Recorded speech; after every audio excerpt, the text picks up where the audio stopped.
other parts of South India. Today we have the pleasure of having Madam Ambassador of Her Excellency from Ethiopia. Thank you, Madam, for your valuable time in joining us today. The roundtable will be starting subsequent to this, and you will be getting more data and more inputs from Madam regarding Ethiopia relations. Our additional secretary also will be joining us in some time. So the list has been given to you, and we will be glad to give you any kind of clarifications and questions that you might have. So this region of Tamil Nadu and in South India, we are very far from Delhi, and an extension of all the trade and commerce development for various cities of South India is being initiated by the office here, and we are hoping and looking for a lot of cooperation from our Minister of External Affairs and also from the various embassies. And Madam Excellency from the Ethiopian Embassy is giving us all the support for developing these trade relations and other social and cultural aspects of building and strengthening these bilateral relationships. So I would leave the floor to you to ask any questions that you might have.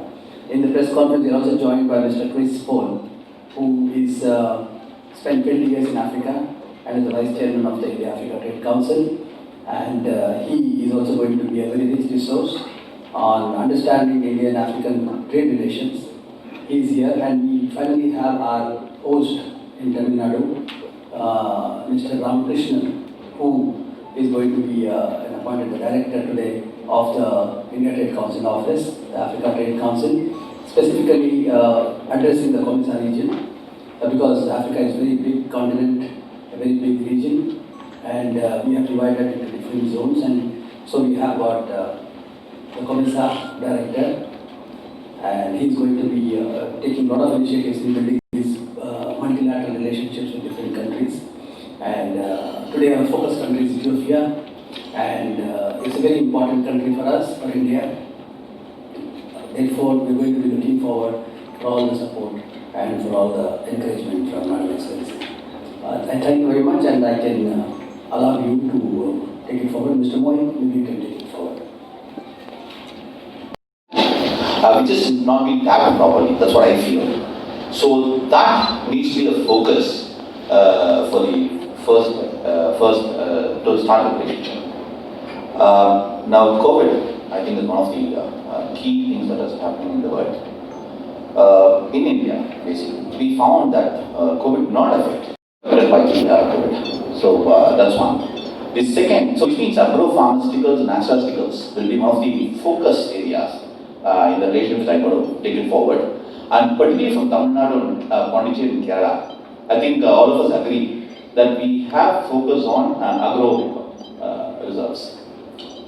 So, for example, I can tell you a few products which you are trying to introduce. For example, for the eye, vitamin A is a key component. It's a product called beta-carotene. Beta-carotene is chemically manufactured worldwide, but the same beta-carotene is available in blue green algae, which can be developed in lands in Kerala and Tamil Nadu. So these are very good substitutes for chemical products. So like this with African countries, particularly Comisian countries, we can definitely have a long way to go.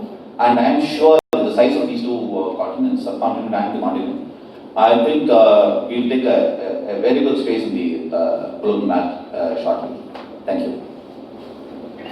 Thank you, sir. But I can tell you that I have been living in Africa and African countries for 30 years before I made my own in India. And as it so happened, my first 2 years living in England were in Chennai. What it allows me to have is, having worked in around about 37 countries across the African continent out of the 55 countries we have, is a good understanding of how things work or how they not work, what can be done and what should be done.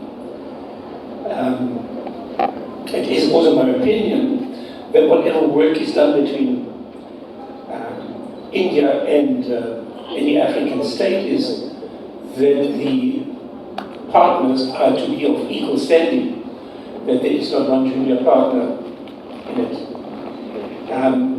The pluses are, of course, that both the countries of Africa and all are developing countries, and so is India developing countries. So it is not a sort of top-down kind of attitude, I think, that will be approached. That we have COMESA here joining us with an office in Chennai is always significant because the entrance to South India by sea is Chennai. And I look forward to be part of this incredible journey that is about to be undertaken more vigorously than ever before for bringing the African continent and the mystic India together. Thank you. First of all, I would like to say thank you very much for Dr. Asif for organizing this special event, and also for the India-Africa Trade Council and the India Economic Trade Organization. As it has been said, India and Africa have had a long years relationship, and the relationship can be seen from both political, economic, and technical, and also diplomatic collaboration. And there are so many Indians who are living in different places in Africa, and among all the trade relations between India and Africa is increasing from time to time. And when we come specifically to Ethiopia, Ethiopia has started its relation with India in the 1st century, where the Indian trader used to go to Ethiopia to sell their silks and spices, whereas they used to buy golds and different kind of precious material from Ethiopia.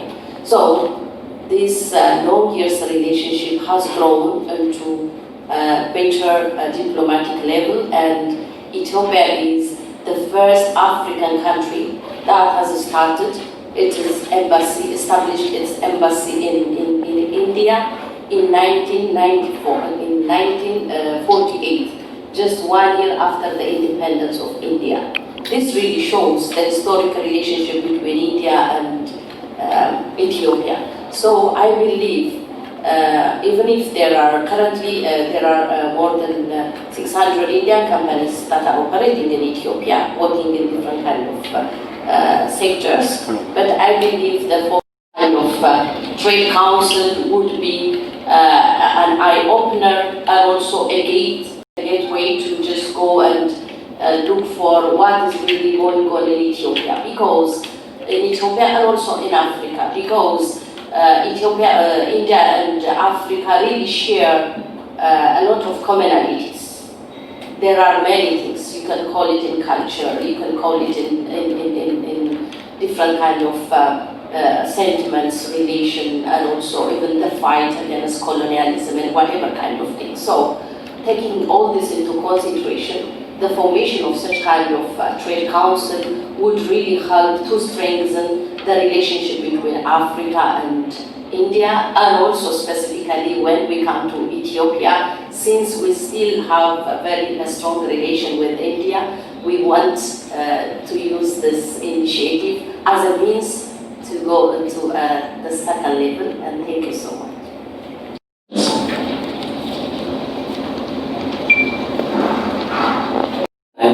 Has been very immense on the aspect of the health collaborations that we have made. Apart from that, if you look at the whole region as such, the Africa Free Trade Agreement that is launched in January 2021, which will be implemented by 2030, there is an action plan. So the whole region is going to be completely in line. Everybody has their own needs. We have got neighboring countries next to Ethiopia. We have Djibouti. Djibouti has its own strategic relations with India. Ethiopia has its own relations with India. So Ghana has its own relations. Namibia, Zimbabwe.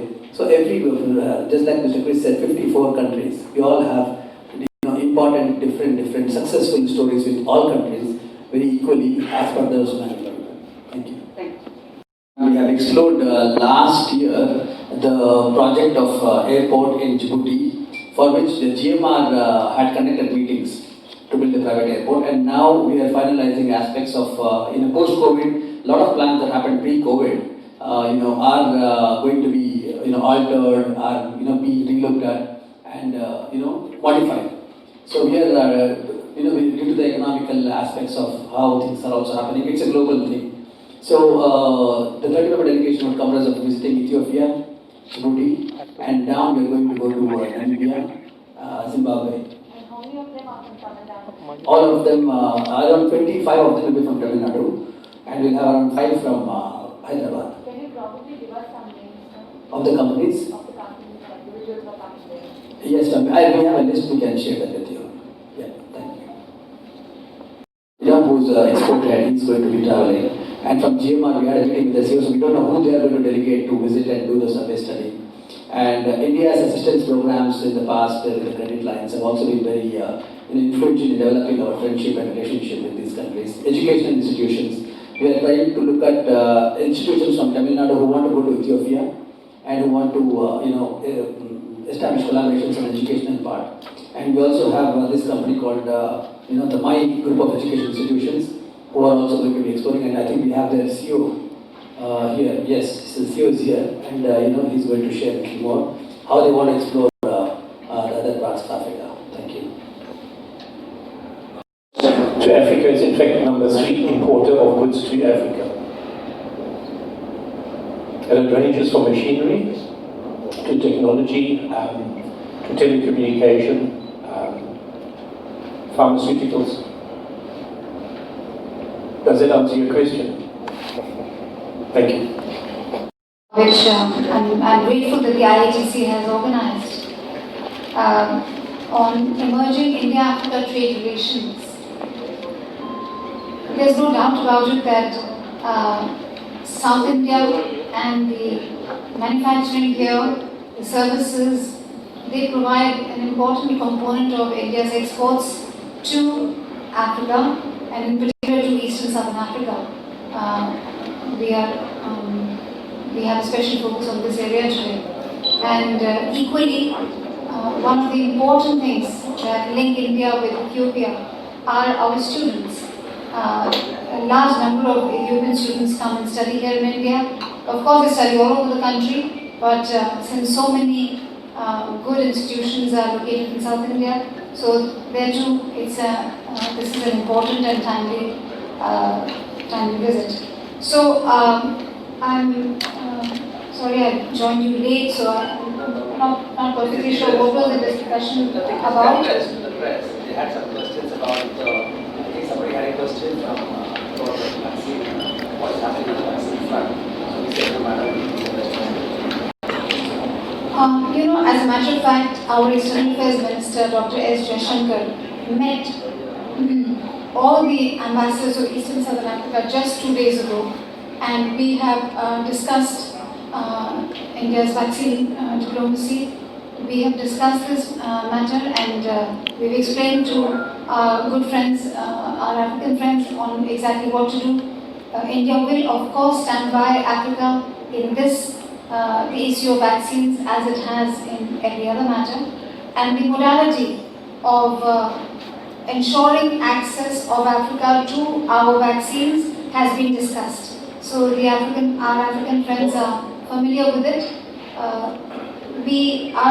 Our intention with our African partners too is to have the staggering in the same way that we are having it in our own country.